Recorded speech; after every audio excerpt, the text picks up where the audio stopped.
that if a person who does not pray at all, it is kufr. He becomes a kafir.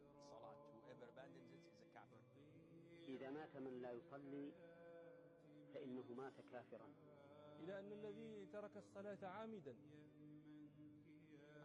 تركها مقرا بفرضها ليس بكافر.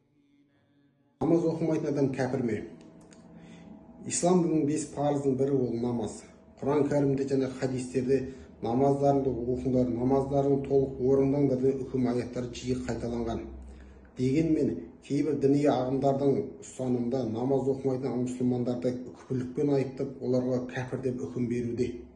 Имам Абу Ханифа Әл-Уасия кітабында амал имандан бөлек, иман да амалдан бөлек екендігін айтқан.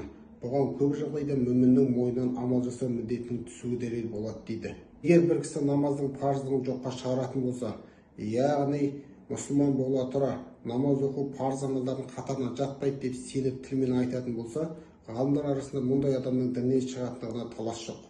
Ал иман ете тұра жалқаулықпен намаз тастау не әлдебір себеппен намазды оқымау бұл үкімге кірмейді. Имам Тахауи намазды оқымау адамды діннен шығармайтындығын айтқан. Ал имам Маликтің көзқарасында егер кісі Алланың білгіне иман келтіріп, пайғамбар алып келген барлық хабарларды мойындай тұра намаз оқымаса, ондай адамның үкімі Алланың қалауында болатындығын айтқан. Ниса сүресінің 116 аятында шындығында Алла өзіне серік қосуды кешірмейді, ал одан өзге күнәні кімге қалса соған кешіретіндігін айтқан. Имам Табари осы аятта үлкен күнә жасаушы әрбір адамның іс-әрекеті Алла Тағала серік қосу болмаса, онда ол кісі Алла Тағаланың қалауына тапсырылады.